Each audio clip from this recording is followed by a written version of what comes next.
여러분, 여성 키가 1m 60 초반이고 몸무게는 70kg가 조금 더 나가요. 옷은 88 사이즈를 입습니다. 아이고, 왜 이렇게 웃으세요? 네, 네. 여기 아마 해당되는 분이 아무도 안 계실 거라고 보여요. 이런 어떤 몸매를 원하시거나 바라는 분은 아마 계시지 않을 것입니다. 화면을 보게 되면 이런 몸매를 가지고 있는 여성이 등장을 하고 있습니다. 이분의 직업이 무엇인 줄 아세요? 바로 직업이 모델입니다.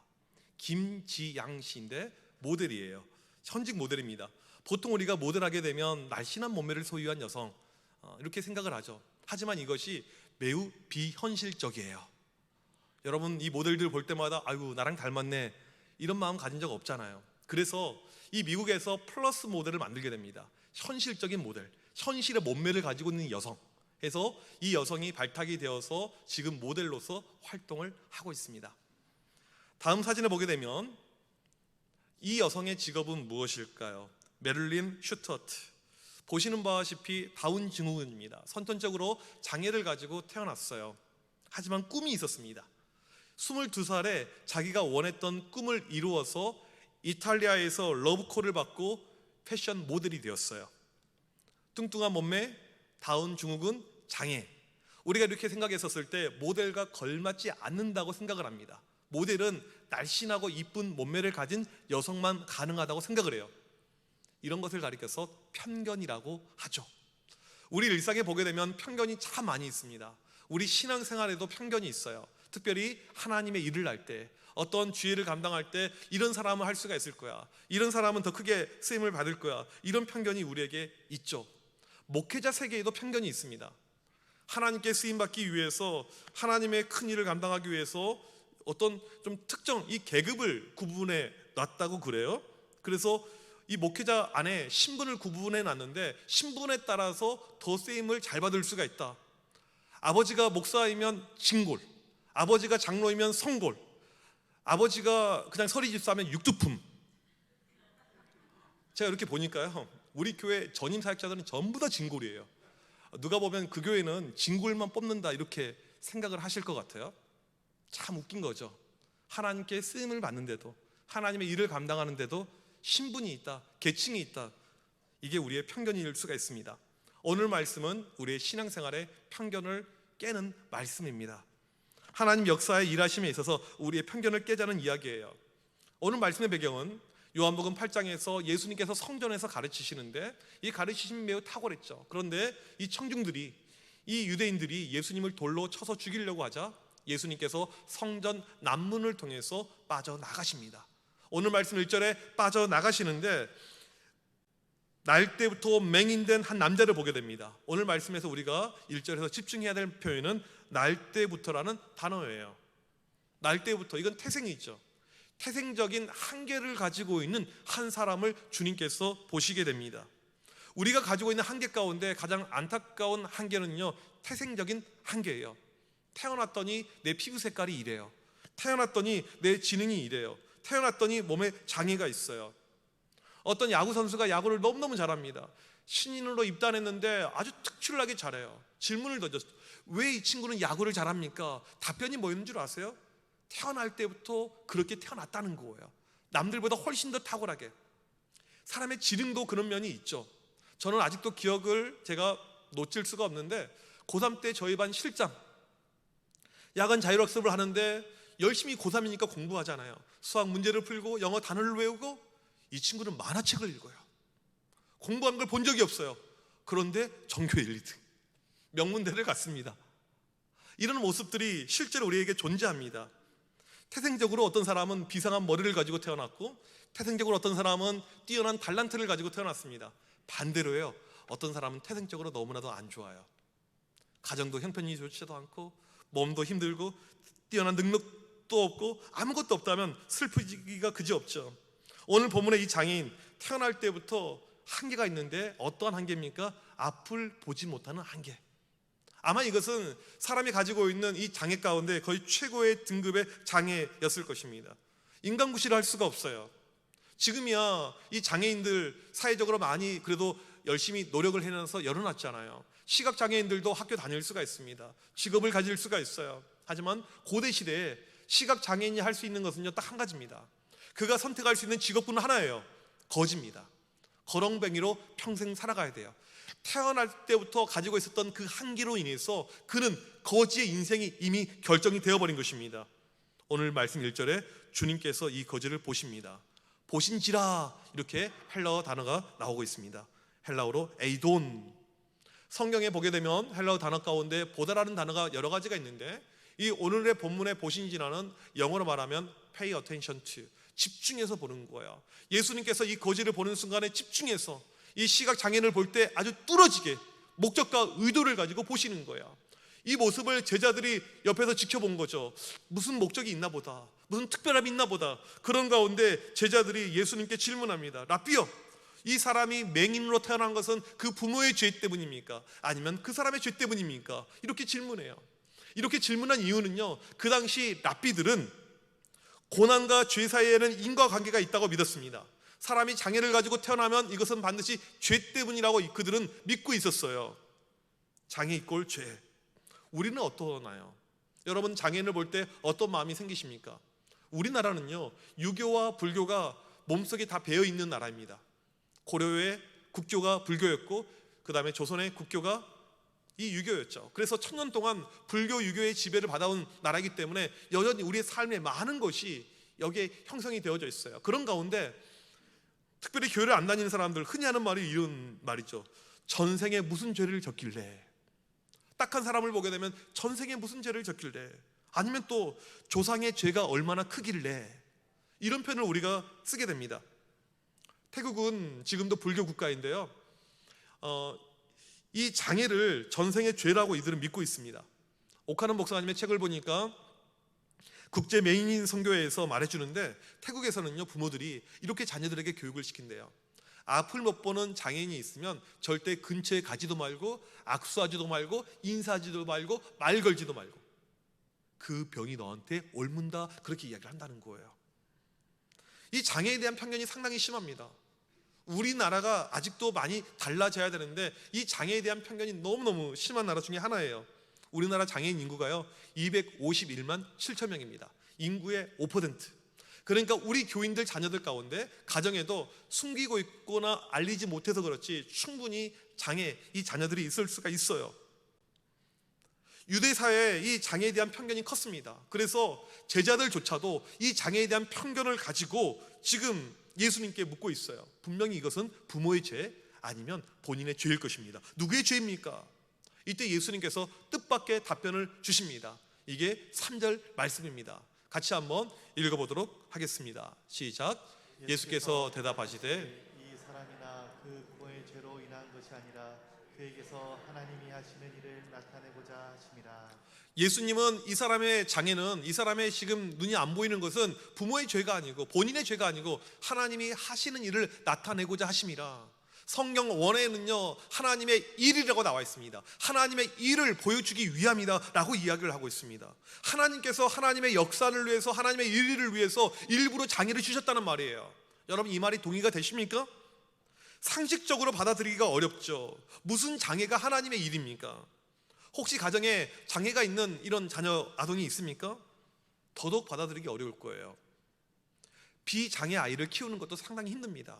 아이 한 명, 두 명 키우는 것도 요즘에 부모들 힘들어요. 그런데 무슨 장애가 하나님의 일인가? 혹시 여러분 영화 마라톤 기억하십니까? 이 영화는 실화를 바탕으로 한 영화죠. 5살 지능을 가진 20살의 아들, 이 사진에 나와 있는 모습이 실제 인물이에요. 배형진 씨, 그 엄마. 이게 참 지체장애이기 때문에, 정신지체장애이기 때문에 상당히 이제 힘들죠. 하지만 이 아이가 뛰는 것을 좋아해요. 마치 영화 포레스트 검프처럼 계속 뛰는 것을. 그래서 이 아들을 마라톤을 시켜요. 그리고는 춘천 마라톤에 참가하여서 이 아이가 완주를 하는데, 그냥 완주가 아니고 2시간 57분 7초의 기록으로 완주하는 놀라운 감동의 스토리가 있죠. 근데 이런 스토리가요 우리에게 그렇게 일반적이진 않습니다. 제가 몇 년 전에 친구 목사님에게 전화를 받았어요. 기도 부탁을 하는 전화였습니다. 자기 교회 청년 가운데 20대 청년이 있는데 이 지적 장애가 있는 청년이었습니다. 그 부모가 이 아이 키우는 것이 너무너무 힘든 거예요. 그래서 부모가 맨날 우울하고 힘든데 이 아버지, 집사님의 우울증이 너무너무 심해진 가운데 마지막에 자기 아들을 목졸라서 죽이고 본인은 아파트에서 투신 자살해서 생을 마감을 했습니다. 그 기도를 부탁했던 적이 떠오릅니다. 가정 안에서 장애가 있는 아이가 있다면 우리는 오히려 앞선 훈훈한 스토리보다는, 장애를 극복한 그 스토리보다는 비극적인 결말을 가졌던 이 스토리가 오히려 와닿을 수가 있습니다. 얼마나 힘들었으면, 얼마나 어려웠으면 그렇게까지 했을까, 그런 생각이 들죠. 꼭 장애가 아니더라도 가정에서 자녀를 키우는 가운데 자녀들 가운데 문제가 있는 아이들이 있습니다. 이상하게 이 아이는 키우는 것이 너무너무 힘들어요. 성장 과정에서 계속해서 어려움이 있고 문제가 있고 이걸로 인해서 가정에 불화도 발생하고, 그런 가운데 지금 내 나이가 70이고 내 나이가 80인데 그럼에도 불구하고 자녀 뒤치다거리를 하고 있고, 자녀가 나에게 여전히 신음의 이유가 되어버렸고, 자녀를 위해서 기도할 때마다 눈물 없이 기도할 수 없는 그런 상황이 우리에게 충분히 있을 수 있다는 것입니다. 자포자기의 심정, 이런 마음이 하루에도 여러 번 찾아올 수가 있어요. 바로 그 순간에 하나님께서 장애가 있는 아이를 둔 부모이건 장애가 없는 부모이든 상관없이 힘들어하는 그 부모에게 하나님께서 말하십니다. 그 아이를 통해서 내가 일할 것이다. 지금 너희 아이가 장애가 있지만 그 아이를 통해서 내가 역사할 것이다. 그렇게 말씀하신다면 여러분 아멘으로 순종하고 믿겠습니까? 마음으로는 믿고 싶겠죠. 믿으면 좋겠죠. 정말 그런 마음이 있죠. 하지만 현실의 모습은 아닌 거예요. 감히 어떻게, 이게 어떻게 가능할까? 이 아이 키우는 게 너무너무 힘든데 어떻게 이 아이를 통해서 하나님의 일이 일어날까? 이게 현실이죠. 하지만 오늘 주님께서는 태어날 때부터 시각장애를 가지고 있었던 이 아이를 향해서, 지금은 어린이 되었죠, 이 거지를 향해서, 이 사람을 향해서 하나님의 일하심이 있을 것을 분명하게 말씀해 주는데 아주 강력하게 선포합니다. 3절 말씀 보게 되면요, 하나님이 하시는 일을 나타내고자 하심이라. 이 나타내고자, 헬라어로 파네루라는 단어인데 영어로 번역하면 디스플레이 아니면 매니페스트, 이 두 종류의 하나의 해석이 가능합니다. 하나님의 일하심을 그냥 나타냄이 아니고요, 모든 사람들이 볼 수 있게끔 전시한다는 거예요. 전시. 여러분 미술관 가면 전시회 있잖아요. 그렇게 하나님의 일하심을 전시한다는 거예요. 또 한 가지, 이건 그냥 대충 보여주는 것이 아니고 아주 분명하게, 또렷하게, 확실하게, 선명하게 보일 거라는 거예요. 그렇게 약속을 하고 있습니다. 그러면 주님은 이 장애인을 데리고 어떻게 하나님의 일을 보이셨는가? 4절과 5절 말씀을 보게 되면 이렇게 이야기를 하십니다. 지금은 낮이라서 내가 일을 하지만 밤이 되면 내가 일하지 못한다. 이 낮이 의미하는 것이 무엇입니까? 예수님이 세상의 빛으로 이 땅에 오셨잖아요. 예수님이 계시는 이 세상은 빛이라는 거예요. 낮이라는 거예요. 하지만 예수님이 계시지 않은 그곳은 어두움이다, 흑암이다, 이렇게 이야기를 하십니다. 그렇게 이야기를 하시는 가운데 땅에 침을 뱉고 진흙을 이겨서 사람의 눈에 바릅니다.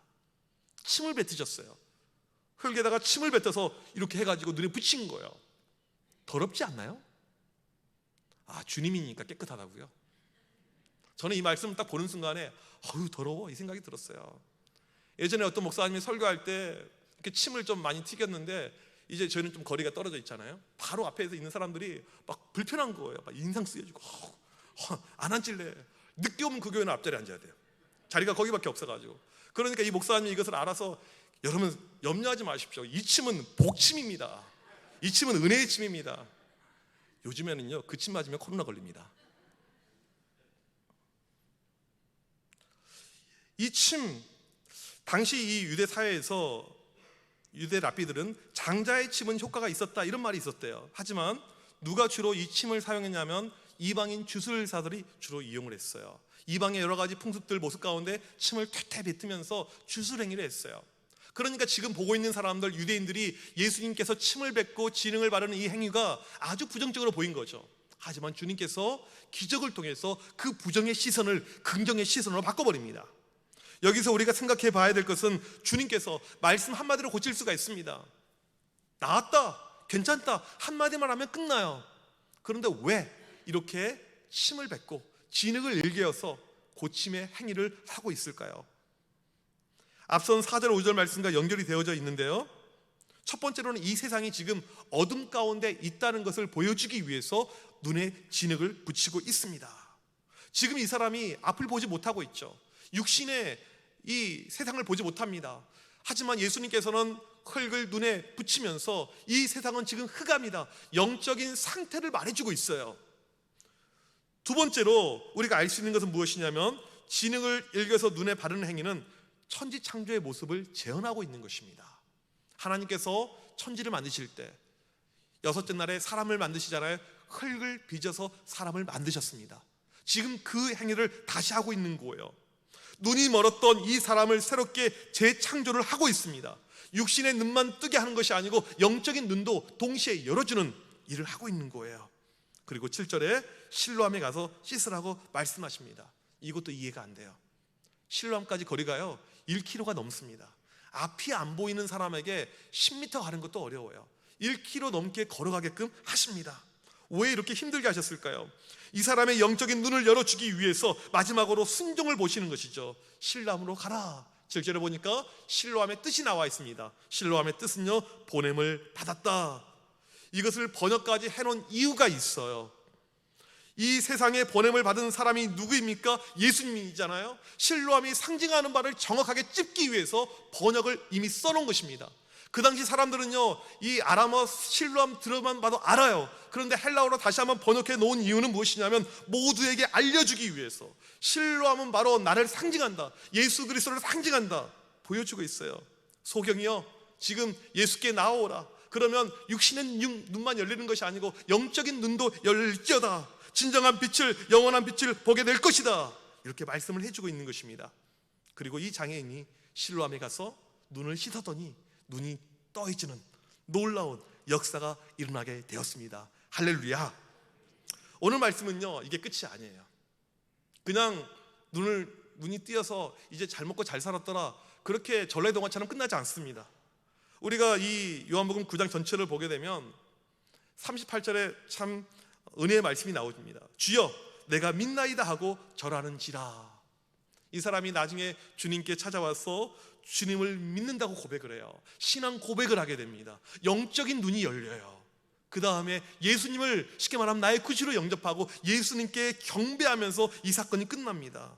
육신의 눈과 영적인 눈이 함께 열리는 아주 놀라운 기적이죠. 실로암 연못에서 눈을 떴던 이 소경의 눈 뜨는 이 기적의 스토리는 요한복음에 등장하는 7개의 기적 가운데 6번째 해당하는 기적의 스토리입니다. 그러면 여러분, 오늘 태어날 때부터 시각장애인 된 사람이 눈을 뜬 것, 이것과 우리와 무슨 상관이 있을까요? 성경의 스토리는요, 우리랑 상관이 있어야 됩니다. 말씀을 볼 때마다, 들을 때마다 이 말씀이 나랑 어떤 상관이 있는가, 우리는 여기서 교훈을 찾아야 됩니다. 우리는 살면서 태생적 한계가 참 많이 있어요. 우리나라 사람들 자존감이 참 약해요. 요즘에 많이 듣는 이야기가, 이제는 개천에서 용나기 힘들다, 이렇게 이야기를 하죠. 태어날 때부터 어떤 아이는 금수저를 물고 태어나는데 나는 태어났더니 흙수저예요. 요즘에는요, 그 흙수저도 없대요. 그냥 태어나요. 이제 그냥 손으로 집어 먹는 거죠. 얼마나 이게 힘듭니까? 우리의 한계 가운데 태생적 한계만큼 힘든 것이 없습니다. 태어났더니 아무것도 없어요. 아무 조건도 안 됩니다. 주변에서 말하죠. 너는 안 돼. 네 상황에서는 안 돼. 너는 더 이상 성공하기 힘들어. 네 조건으로는 아무것도 안 돼. 자꾸 그런 말을 듣고 자라니까 우리 자녀들이, 우리도 마찬가지지만 자존감이 너무나도 약해져 있는 거예요. 나는 안 되나 보구나. 나는 부족하나 보구나. 오죽하면 작년에 베스트셀러 책 가운데 자존감 수업이라는 책이 있습니다. 이런 책이 탑으로 올라가는 이유가 우리에게 공감이 된다는 얘기예요. 나는 자존감이 약해. 나는 안 돼. 나는 힘들어. 교회에서도요, 제가 집사님, 권사님 봉사 좀 하시죠. 제가 오늘 딱 보니까 그냥 앉아있는 분들 가운데 봉사하면 좋을 분들이 많이 계세요. 목사의 관점은 항상 그러나 봐요. 제가 이렇게 부탁을 하잖아요. 그러면 목사님 저 못할 것 같아요. 저는 부족해요. 부족한 거 알아요. 그래도 제가 부탁을 하는 거죠. 우리 가운데 이 거절에 대한 것이 너무 익숙해져 가지고, 또 이 자존감이 약해져 있어 가지고, 혹시라도 내가 이게 흠이 될까, 혹시라도 내가 이게 문제가 될까, 이런 마음들이 우리에게 섞이는 가운데 감히 일을 못한다고 이야기를 합니다. 정말 우리 아무것도 못할까요? 또 우리 교회 연로하신 분들이 많이 계시잖아요. 목사님 제가 젊었으면 했는데요. 목사님 좀 일찍 오시죠. 그러게요. 나는 나이 때문에, 건강 때문에, 내가 가지고 있는 은사의 한계 때문에 저는 못하겠습니다. 여러분, 정말 태생적 한계가 그렇게 하나님의 일을 하는데 큰 장애가 될까요? 여러분, 닉 부이치치를 아실 것입니다. 사진에서 보시게 되면 태어날 때부터 사지가 없이 태어나게 되었습니다. 사는 것이 얼마나 괴로웠겠어요. 그의 부모가 선교사였기 때문에 얼마나 이 아이를 잘 키웠어요. 정말 정성으로, 사랑으로 잘 키웠어요. 문제는 부모가 아니고요, 세상이에요. 세상에서 이런 아이를 어떻게 바라봅니까? 이상하게 쳐다보죠. 특별히 학교 다니면서 애들이 얼마나 왕따로 놀림을 이렇게 주겠어요. 요즘에 이 사회 문제집 가운데 하나가 무엇입니까? 학교 폭력, 학폭이 다시 한번 대두가 되면서 미투 운동이 벌어지고 있죠. 어떤 운동선수가 유명한데 나 쟤한테 어렸을 때 학교에서 맞았어. 이것이 드러나면요, 이 사람 운동 못하게 됩니다. 프로스포츠로 돈을 못 벌게 돼요. 이게 학폭인데 이 학교에서 애들끼리 따돌림 시키고 왕따하는 것이 얼마나 많았겠어요. 사지가 없는 아이인데 분명히 놀리죠. 초등학교 가면요, 애들이 뭐라고 놀렸냐면요, 에얼리언, 너는 외계인이야, 또 너는 괴물이야. 애들이 맨날 놀린 거예요. 학교 가고 싶지 않았습니다. 학교 화단에서 맨날 울었어요. 급기야 10살 때 욕조에 물을 받아놓고 자살을 기도합니다. 나 같은 것은 살 필요가 전혀 없어, 못 살겠어. 하지만 이 사람이 믿음으로 이걸 이겨내죠. 이 사람은 이제 독실한 크리스찬인데 이 세상의 편견을 이겨냅니다. 그리고 지금은 세계적으로 유명한 강연인이 되었습니다. 홀로 못하는 것이 없어요. 아침에 일어나면 그 없는 손가락 가지고 이메일 확인을 하고, 수영을 하고요, 골프도 치고요, 사진에서 보셨지만 결혼도 했고요, 애들도 이렇게 낳고 살고 있습니다. 우리나라에도 왔었죠. 힐링 캠프에 와서 자기의 모습을 또 사람들에게 나눴던, 지금은 전 세계를 돌아다니면서 희망 전도사로서, 그렇게 강연자로서 살고 있습니다. 참 안타까운 것은 무엇이냐면 이 세상적인 기준이 교회까지 너무나도 많이 들어와 있다는 것입니다. 세상적으로 잘 나가는 사람들만 교회에서 인정해주는 이런 어떤 모습들. 만약에 교회에서도 이 목사가 명문대 출신들만을 좋아해요. 계속 그 사람들만 편애합니다. 목사가 전문직 사람들만 예뻐합니다. 그렇다면 여러분들 어떠한 마음이 들겠어요? 그 교회가 온전한 교회라고 할 수가 있겠습니까? 세상의 능력과 하나님의 일하심의 능력은요, 다른 것입니다. 세상에서 아무것도 아닌 사람, 세상에서 정말 쓸모작이 없는 그런 사람이라고 할지라도 하나님께서 사용하실 수가 있는 거예요. 세상에서 멸시받고 천대받고 도무지 고개를 들지 못한다 할지라도 하나님은 그 사람을 통해서 일하십니다. 오늘 말씀에 누구를 통해서 일하셨습니까? 장애인을 통해서, 앞이 보이지 않는 이 사람을 통해서 하나님의 일하심이 드러났던 것이 우리가 말씀을 통해서 본 내용이죠. 마태복음 1장에 보게 되면 예수님의 족보가 나옵니다.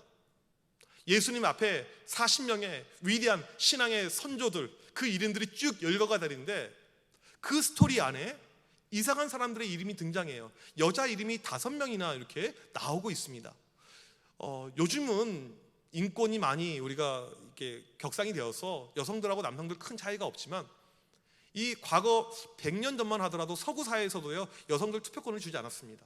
고대 사회에서는요, 여성들을 거의 인간 취급을 하지 않았어요. 이게 옛날 사람들의 모습이잖아요. 그런데 이 예수님의 족보에 여자 이름이 한 명도 아니고요, 무려 5명이 등장하는데 이들이 어떤 사람들이었을까요? 위대한 사람들, 훌륭한 사람들, 뛰어난 사람들이었을까요? 다말을 보세요. 자기 아버지랑 근친상간을 했습니다. 라합은요, 기생 창녀였습니다. 룻은요, 유대인도 아닌 이방 여자였습니다. 우리아의 아내, 남편이 바뀐 여자입니다. 마리아는요, 요즘 말하는 미성년자예요. 청소년입니다. 세상적으로 잘 나갈 것, 내세울 것 하나도 없는 그 이름들이 성경에 기록이 되고 있습니다. 예수님 족보예요. 이건 의도가 있는 거예요. 목적이 있는 것입니다. 세상적으로 뛰어나지 않고 세상에서 멸시와 천대를 받더라도 하나님은 일하실 수 있다, 이것을 보여주고 있는 것입니다. 오히려 모세가 애굽의 왕자였을 때 하나님은 그를 사용하지 않았습니다. 미디안 광야에서 방랑자로 생활할 때 아무것도 아니고 모든 것을 다 놓아버렸을 때 그때 그를 사용하시죠. 바울이 유대사의 최고의 엘리트로서 가장 잘 나갈 때 그를 사용하지 않았습니다. 예수 그리스도를 알면서 모든 것을 배설물로 여길 때 그때 하나님은 이 바울을 사용을 하셨습니다. 하나님은 약할 때 사용하십니다. 내가 아무것도 아닙니다, 나는 부족합니다, 나는 연약합니다, 이때 사용하셔요. 왜 그런 줄 아십니까? 우리가 약해야지, 우리가 부족해야지 하나님이 일하실 수가 있어요. 하나님이 높아질 수가 있습니다. 뛰어난 사람을 가지고 일을 하게 되면 저 사람은 뛰어나니까 그렇게 생각해요. 그래서 하나님께서 일부러 연약하고 부족한 사람들, 그들을 통해서 일을 하시게 되는 것입니다. 하나님의 일하신 방법이에요.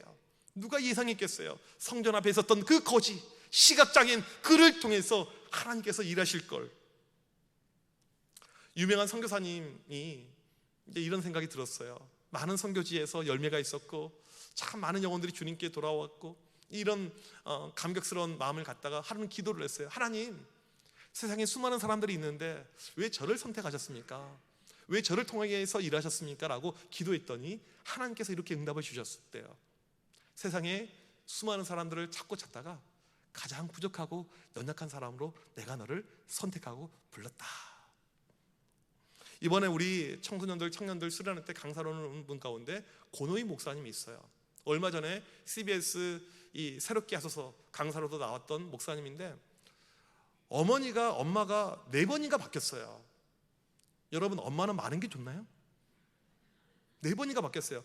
자기를 낳아준 엄마는요 본 적도 없어요. 그러니까 본 적이 없기보다는 얼굴 기억이 안 나요. 뇌리 속에 너무 일찍 헤어져가지고.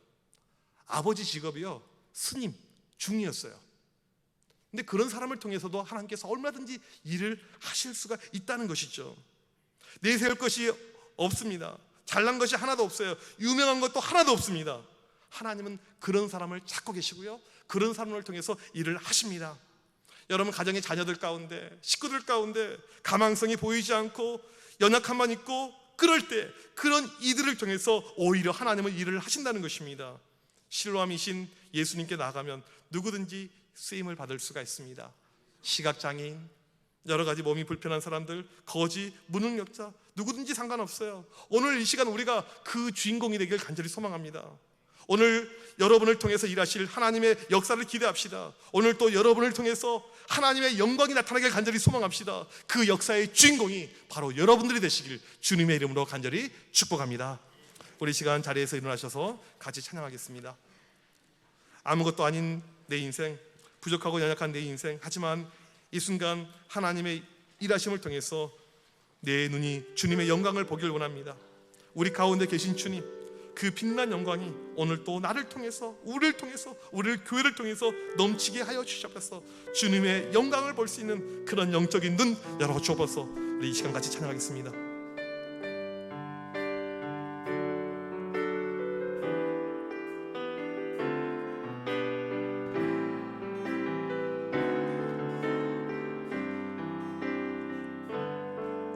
내 눈 주의 영광을 보내 우리 가운데 계신 주님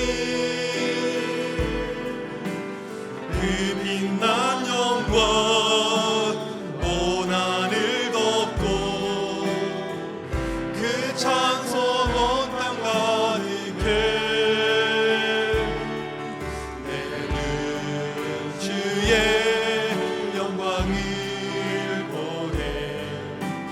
찬송 가운데 서신 주님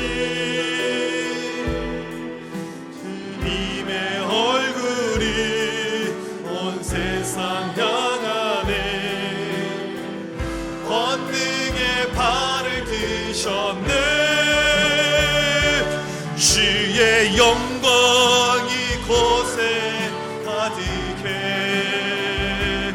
우린 손에 주님과 함께 찬양하며 우리는 전진하리 모든 열방 주 올 때까지 내 눈 주의 영광을 보내 내 눈 주의 영광을 보내 우리 가운데 계신 주님 그 빛난 영광 온 하늘 덮고 그 찬송 온 땅 가득해 내 눈 주의 영광을 보내 찬송 가운데 서신 주님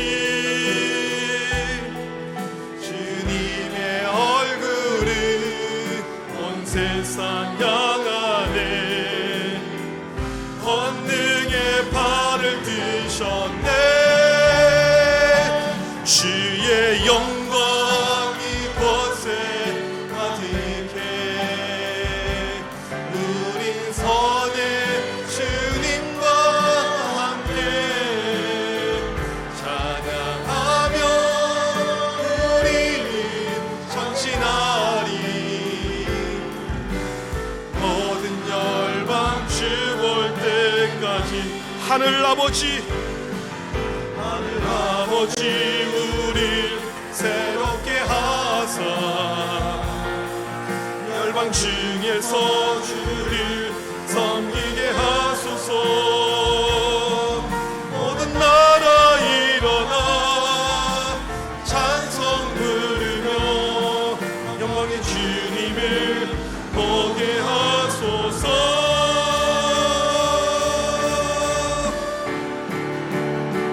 주의 영광이 곳에 가득해 우린 선의 주님과 함께 찬양하며 우리는 전진하리. 모든 열방 주 볼 때까지. 우리 이 시간 합심하여 기도할 때 여러분 자신을 어떻게 생각하십니까? 하나님, 저는 늙었습니다. 저는 건강이 좋지 않습니다. 최근에 저는 실직을 하였습니다. 저는 정말 별로입니다. 그런 마음이 여러분들 가운데 있습니까? 오늘 하나님께서 여러분을 통해서 일하실 것을 말씀하고 있습니다. 하나님은 성전의 시각장애인을 통해서 일하셨습니다. 하나님은 연약하고 부족한 사람을 통해서 일하십니다. 오늘 이 시간 여러분이 실로암이신 예수 그리스도께 나아가기만 한다면 여러분을 통해서 하나님께서 일하실 것입니다. 하나님, 내가 비록 부족하고 연약하지만 저를 통해서 일하여 주셔서 하나님, 저를 통해서 영광 받아 주셔서 우리 이 시간 합심하여 간절히 기도합니다. 하나님 아버지, 이 시간 주 앞에 간절히 기도합니다. 부족하고 연약한 아버지 저이지만 저를 통해서 일하실 하나님의 놀라우신 역사심, 하나님의 일하심을 오늘 바라봅니다. 간절히 기도할 때 하나님 오늘 또 역사하여 주셔서 하나님 오늘 또 주장하여 주셔서 하나님 오늘 또 말씀하여 주셔서 내 눈 아버지께서 주의 영광을 바라보게 하여 주셔서 간절히 기도할 때 하나님 아버지, 실로암 너머에 있었던 그 시각장애를 통해서 일하셨던 하나님, 그를 통해서 아버지 밝히시며 눈을 보게 했다며 하나님, 그를 통해서 하나님의 일하심을 보여주셨던 하나님, 오늘 또 나를 통해서 일하여 주셔서 우리를 통해서 일하여 주셔서 하나님의 일하심이, 하나님의 역사하심이 하나님 우리를 통해서 넘치게 하여 주셔서 영적인 눈이 열리게 하여 주셔서 하나님 신선이 넘치게 하여 주셔서 간절히 기도할 때 이 자리에 함께한 주의 백성들을 기억하여 주셔서 하나님, 연약합니다, 부족합니다, 아무것도 아니고 하나님, 그럼에도 불구하고 주님께서 우리를 사랑하시며 우리를 쓰실 것을 믿습니다. 이 자리 간절히 기도할 때 우리를 통해서 일하여 주셔서 우리를 통해서 역사하여 주셔서 하나님의 역사하심이, 하나님의 일하심이, 하나님의 인도하심이 우리의 삶이 넘치게 하여 주셔서 하나님 주님의 영광을 바라보게 하여 주셔서 주님의 일하심을 바라보게 하여 주셔서 이 시간 간절히 기도할 때 내 평생 닿을 때까지 주님께 헌신하겠습니다. 주의 은혜 전념하겠습니다. 하나님, 그런 마음으로 우리에게 허락하여 주셔서 하나님 오늘 또 주님께 헌신하고 주님께 달려나갈 수 있는 귀한 마음으로 우리에게 허락하여 주셔서 간절히 기도할 때 우리를 사용하여 주셔서 우리를 통해서 일하여 주셔서 하나님의 일하심과 하나님의 역사심이 오늘 또 우리 가운데 넘쳐나게 하여 주셔서 우리 정함의 온 백성들 기억하여 주셔서 주여 그 마음을 가지고 그 열정을 가지고 주님께 헌신하고 주의 나라를 위해서 섬기며 달리게 하여 주셔서 오늘 또 간절히 기도할 때 하나님 한 분 한 분 기억하여 주셔서 오직 우리를 통해서 주님의 영광만 드러나게 하여 주님의 영광만 나타나게 하여 주셔서 간절히 기도할 때 하나님 도와주셔서 붙잡아 주셔서 역사하여 주셔서 주님 말씀하여서 제 놀라신 역사신 은혜 가운데 살아나가는 우리 모두가 되게 하여 주셔서 주여 도와주십시오. 역사하여 주셔서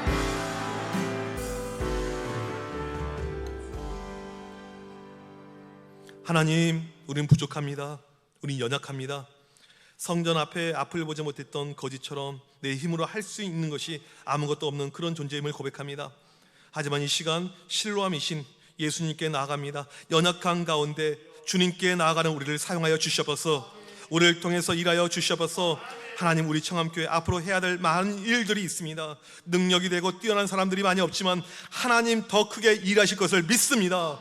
비록 하나님 보시기에 부족하고 연약한 우리 모두 있지만 우리를 통해서 일하시며 오직 하나님의 영광 보여주셔서 하나님의 영광만이 넘치는 우리 교회 되게 하여 주셔서 지금은 우리 주 예수 그리스도의 크신 은혜와 하나님 아버지의 무한하신 사랑하심과 성령님의 유료 교통하심이 실로암 가에서 앞을 보지 못해서 고통과 어려움 가운데 있다가 주님을 통해서 눈이 열어지며 하나님의 일하심을 밝히 드러냈던 그 장애인처럼 하나님, 오늘도 연약하고 부족하지만 하나님 우리를 통해서 하나님의 일하심이 드러나길 소망하는 정함의 온 교우들 머리 위에 지금부터 영원토록 함께 있을지어다. 아멘.